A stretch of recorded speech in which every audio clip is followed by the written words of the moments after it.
Knicks fans, welcome to another session of Knicks Bros TV. This is a different type of Knicks Couch Report. We're going to basically talk about a special topic that I brought up on my last video. It was called the decline of New York sports in general. Now, we all know that the New York Jets and the Giants have been struggling. Obviously, the New York Knicks have been struggling for over a decade now. They gave a little bit of a lifeline when Carmelo Anthony signed with the team. But we all expected something really special with Phil Jackson coming into the team and the organization. But right now we've had a very terrible start to the season. But here's the thing: is my brother and I are not. This video is not made to attack that. I mean, definitely takes a lot of time to be able to, build that organization back up. But 4-12, or what is it, 5-10, or whatever our record is right now. No, it's 15-4. 15-4. No, it's 4-15. Yeah, 4-15. Yeah, I mean 15 losses, 4 wins. So it's definitely not a reflection on our organization. So we're gonna go ahead and start it off. Obviously, we just lost to our neighboring Brooklyn Nets, and I'm gonna have my brother kind of recap that game for us, and we're kind of gonna go ahead and just get into more of the Knicks organization and Knicks team. Listen, I was pretty pissed last night. I mean, from the beginning, the first 5 minutes, I sent you like 4 or 5 different text messages. Yeah. Right? I mean, the first 4 or 5 minutes, we had like 5 turnovers and like 2 points. Yeah. Every time we went down the floor, we had, and then we fell behind 10-2. We can't start every game by falling behind and turning the ball over. And this has been a common theme for almost every single game, And then another thing is, it's not a matter of losing. I've always said in my videos, I don't have a problem if our team loses. But lose with dignity, lose by working hard, lose by implementing your offense, and try to do what you're trying to do. Yeah. But when you see players come to the game and they feel like they don't even want to be on the floor, and you don't see any progress with them, and the stats kind of proves it. I mean, Iman Shumpert keep shooting 2 for 11, 1 for 11. Last night's game, he's 4 for 11. He played 23 minutes, 4 for 11, 9 points. And then Hardaway Jr., man, I am disappointed. I don't know what's going on with this kid. I mean, he was light out last year, and now all of a sudden he absolutely forgot how to shoot the ball. Previously in other games, you would see him taking bad shots. Last night, man, he had at least 3-4 wide open. I'm talking about wide open three-pointers that he could not hit. He was too strong hitting the back rim, and it's hard to see that. So far, I mean, you can't blame anything on Melo. Besides a couple of games that he was off, Melo has been good. I am really, really impressed so far with Calderon since he's been back. He's been great. Last night was one of his very, very good games. 7 for 9, 19 points, 32 minutes, 7 assists. I mean, that's what you want from your point guard. So let me touch on a point that you made. I think you're really right when you mentioned that we do fall behind. And if you look at mostly all the games that we have lost, maybe really bad or lost really close, are games that we have fell behind because of turnovers. The games that we've actually led from the beginning, like the Denver Nuggets game that we won 109-93, are games that we didn't fall behind early, or maybe the game against the 76ers. So no, you're very right when you mention that turnovers is something that's holding. Not only that, I mean, you can't always be playing, from behind and just lose the game in the first quarter. When you fall behind 13 points, 14 points, it's kind of hard to come back. Last night, we almost fall behind 16 points at the end of third quarter.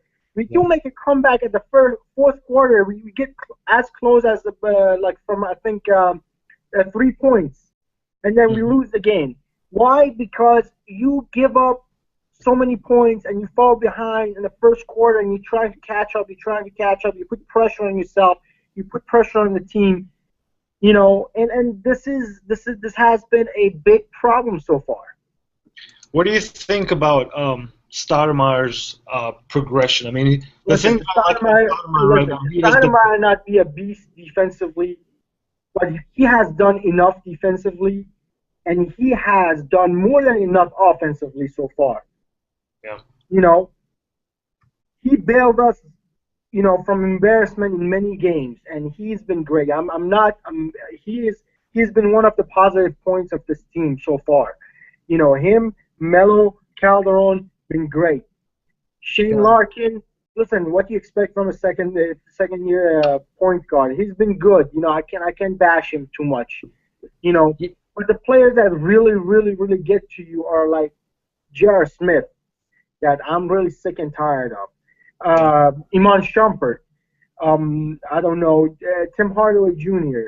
Um, Even Sam Dallenberg now is kind of getting to me because he doesn't finish at the rim. You Yeah. know, He it does rebound for us though. he does rebound, but then you need your big man to finish at the rim, and they give him Yeah. the ball right at the rim, and he's not able to finish. So One I one mean, we one we thing that are we need lots of improvement.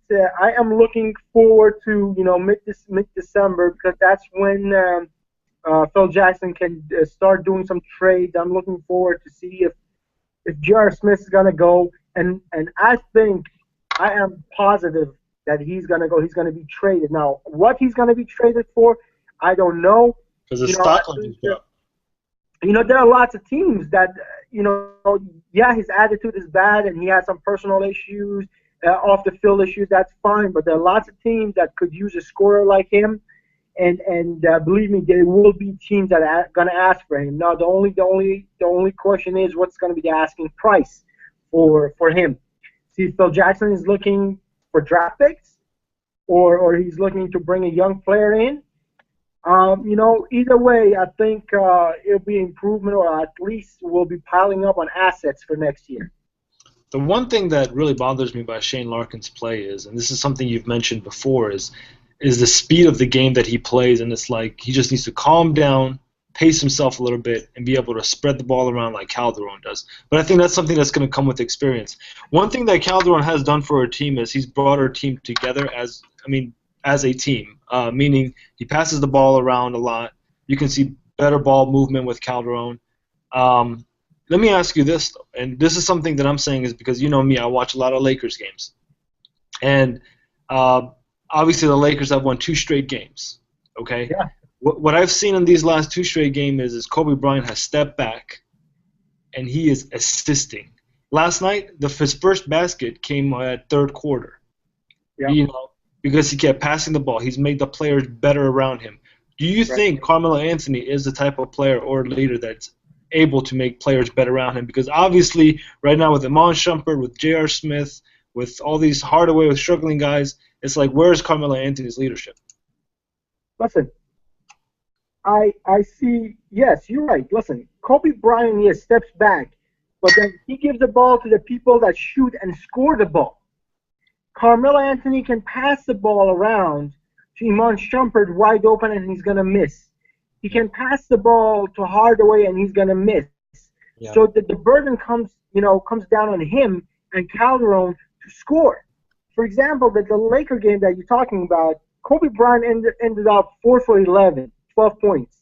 All Yep. right, but Hill scored 22 points, 10 for 15.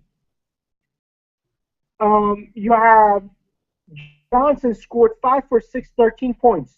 Boozer 7 for 13, 14 points. And also you have Nick Young 5 for 13 and 19 points. So Carmelo Anthony doesn't get all these points coming. He doesn't get. Listen, your Nick Young would be your J.R. Smith. J.R. Smith can't score, or it's like lately he just can't hit the basket anymore. You know, you got Johnson. I mean, New it's York. just Tuesday night in the NBA is the Nets made the trip from Brooklyn to take on. What was that? Okay, go on. no, that was from your end. But the point is that yes, Lakers don't have that many stars and don't have anybody beside Bryant, but they score the ball and our team has J.R. Smith, which is a proven scorer, has Iman Shumpert, has Hardaway Jr., and we can't score. Mm-hmm. So Well, there is nothing wrong with Melo's game. Melo has been great. He's been efficient, but the players around him, has not done their job. so what do you think? What would happen if Bargnani joins the team? Do you think he's going to have any factors into it? Because he's going to Listen, be gone we for don't another know until he month. does, and God knows when he's going to do it. He's going to be joining a team, but Bargnani could be a good player in the triangle. He's a killer mid-range shooter. Another 7-footer that can stretch the floor, can shoot that mid-range, and then also he can make some three-pointers when he needs to. But, I'm not really counting on that. But his mid-range shot, it's a killer. And I think that would be a great, addition for our team. But then we don't know when he's coming back. The only critique that I have of Derek Fisher, Coach Fisher, is from the last 3 games that I watched, because I did not watch the Brooklyn game, that's why I had you recap it. From the Heat, Thunder, and Mavericks game, especially Heat and Thunder, the one thing that D. Fisher needs to do more often is, and I don't know, I might be just critiquing him way too much, but I just feel like he needs to put the scorers back on the court a little earlier than he usually does, because he sits them out a little too long, and it's just kind of like, all right, come on, you see that Iman Shumpert's missing the ball, you see that Hardaway's missing his shots. Let's go. Let's put the scores. But then you also have to give him credit. He's trying to keep Calderon is like 33 years old or something like that, and Melo has had so much pressure on him past few years. He's been playing so many minutes, so he's trying to keep him fresh. Yeah. And the other players have, they got to take advantage of this opportunity and show themselves, but they're going the other way. They're just making themselves look stupid, Yeah. Instead of taking advantage of the situation. Well, next few games that the Knicks have is going to be, it's going to be against Cleveland in New York. Then we play the Cleveland Hornets. is playing much better this time. It's not going to be like last time. Yep, the struggling Hornets in Charlotte, and then we go out to West Coast. The Trailblazers actually come to New York as well. So our next game is going to be Cavs, Hornets, and Trailblazers. Obviously, not going to be an easy stretch.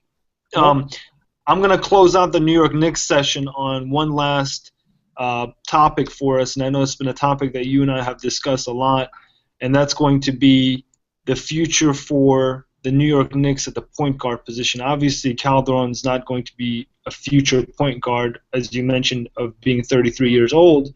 I was never in favor of getting Rondo as a point guard, but right now I guess desperation calls.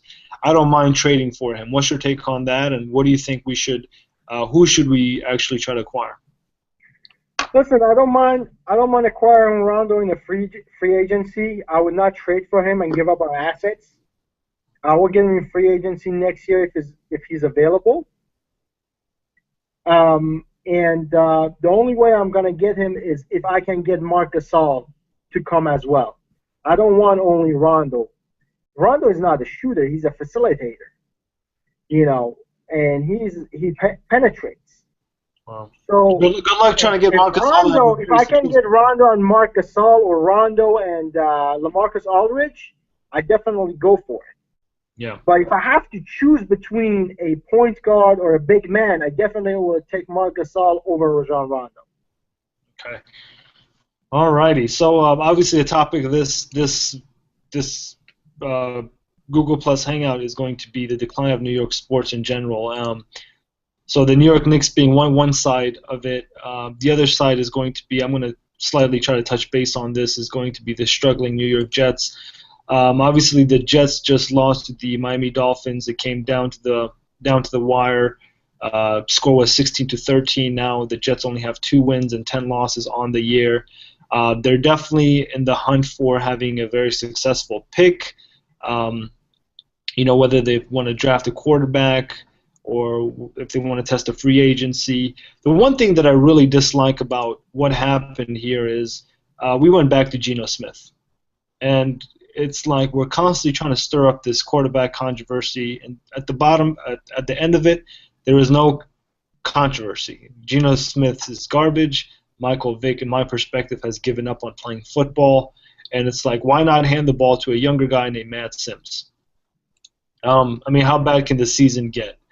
As much as I like to sit here and talk about Rex Ryan and what he has done for the team and how much I like him, reality is reality. I really think Rex Ryan will be fired, but I hope John Idzik goes with him. There's been rumors, there's been rumors about us trying to acquire Harbaugh. To be quite honest, I don't think he's going to leave the Bay Area. If he goes anywhere, it's going to be the Oakland Raiders. He has said it before. He doesn't want to leave the Bay Area. That's the reason why he left Stanford to San Francisco 49ers, because it's right across the street. And that's a valid point. But again, as far as the future of the New York Jets, 2 AFC championships the last 3 years. I mean, 3 years ago, and you haven't won a Super Bowl in 1968. Obviously, you're doing something wrong here.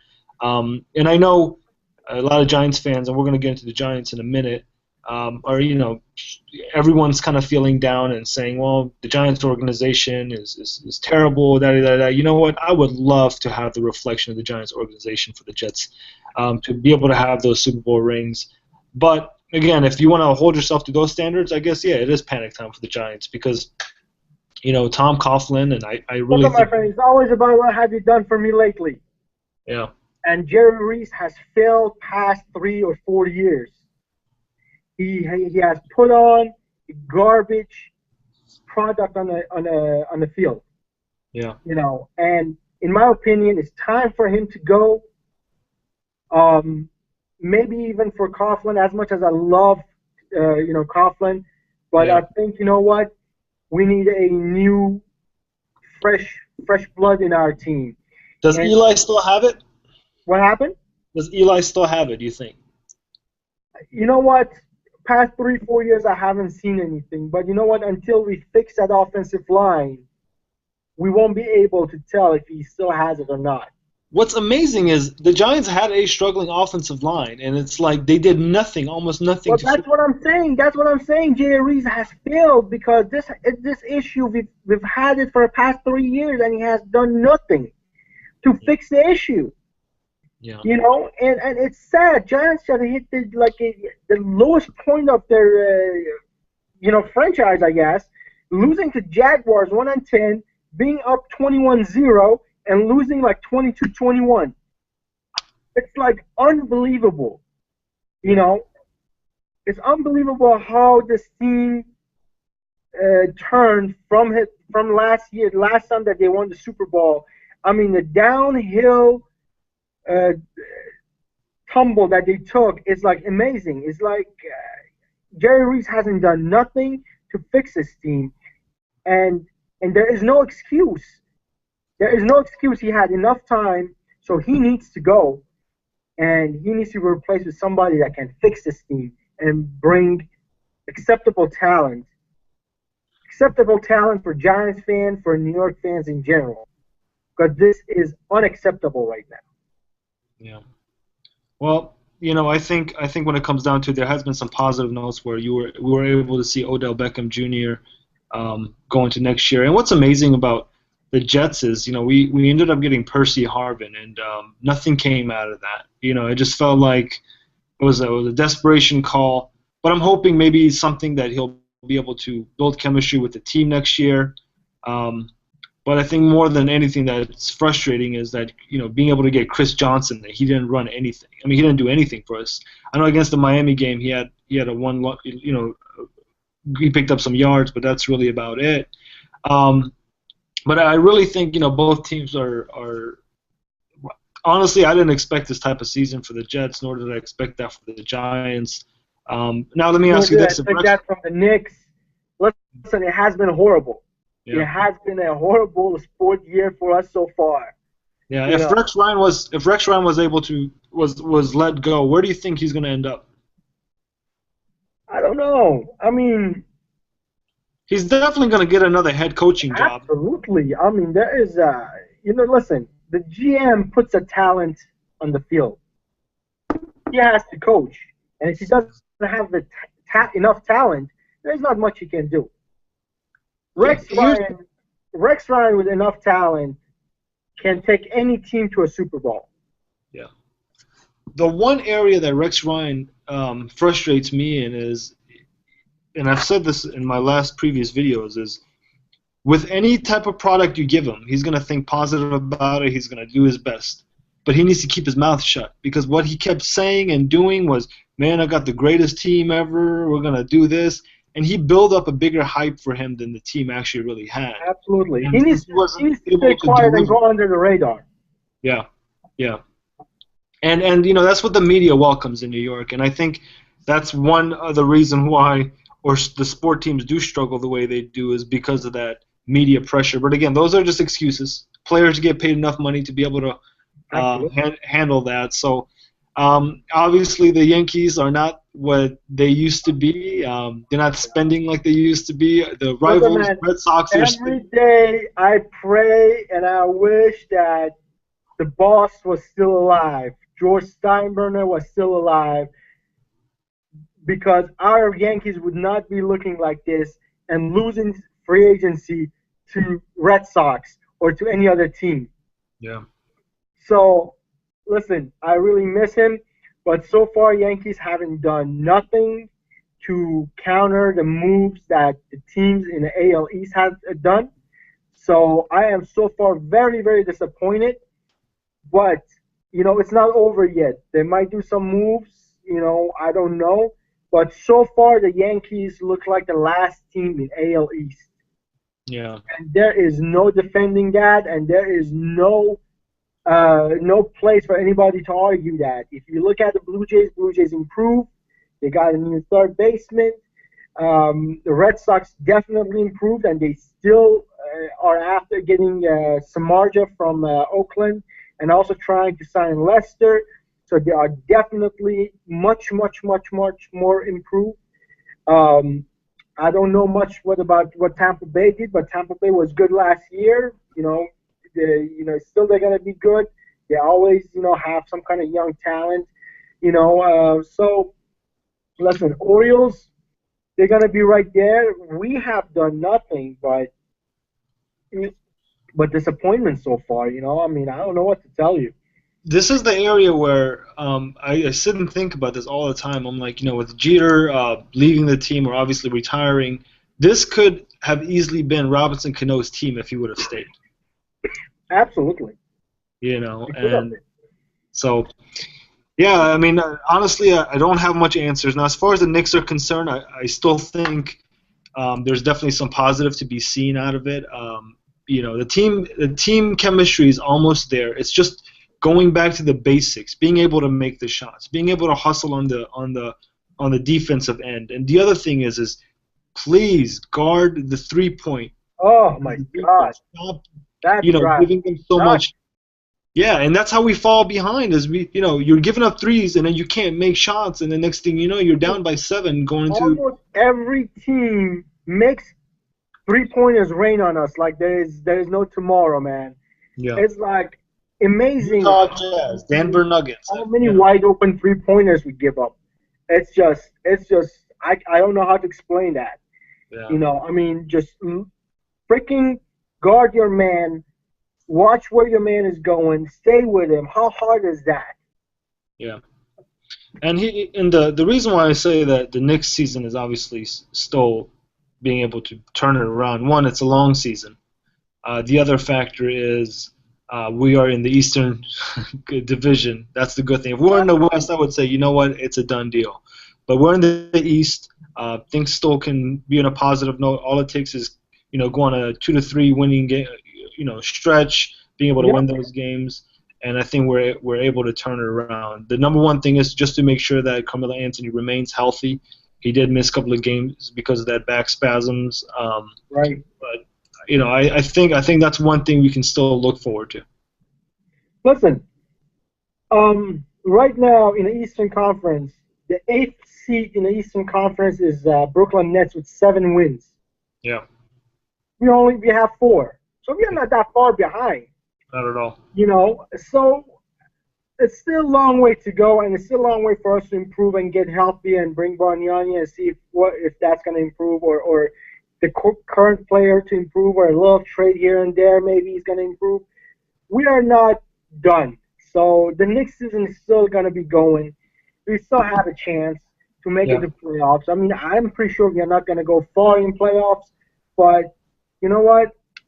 Like I said, rebuilding We year. we expected this season. I would just want to see competitive games. Even if you lose, I want to see them to be competitive.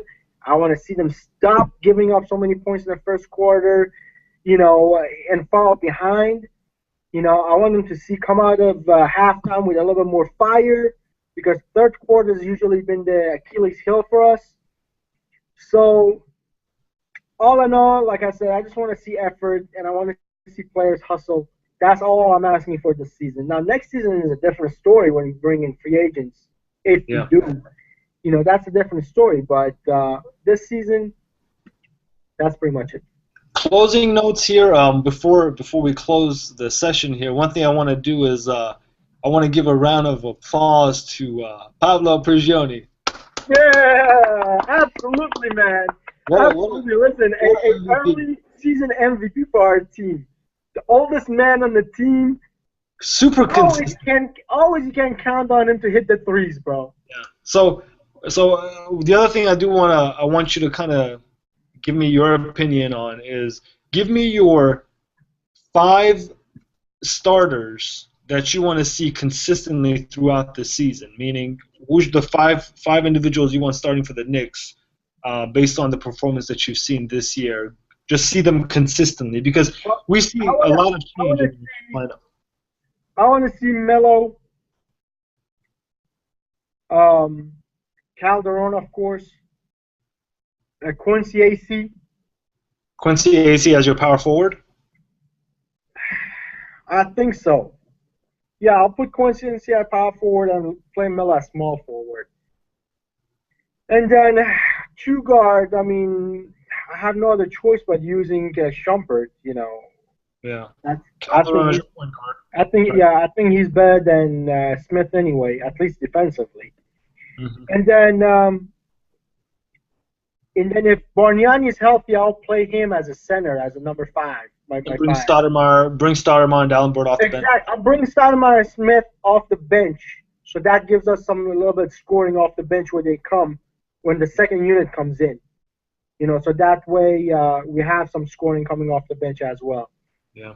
But if Bargnani is healthy, that's how I'm going to do it. I'm going to do point guard Calderon, 2 is going to be Shumpert, 3 is going to be Melo, 4 is AC, and 5 would be Bargnani. Okay. Awesome. Knicks fans, well, thank you so much for watching another session of Knicks Bros TV here on a very longer session of Knicks Couch Report.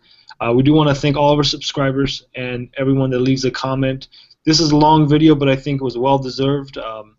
We're for the most part we're very consistent with our videos, and we're definitely going to be making more videos in the future. So please comment and subscribe. I'm going to let my brother have the last words of the video, and we're going to tune out here. So thank you. Absolutely. No, the same thing. Thank you for watching. Thank you for our loyal subscribers. Thank you for the subscribers that leave us comments. Definitely helps to improve our videos. Definitely helps to start the discussion. We'd love to hear from you guys. And again, thank you for watching, and we'll see everybody next time.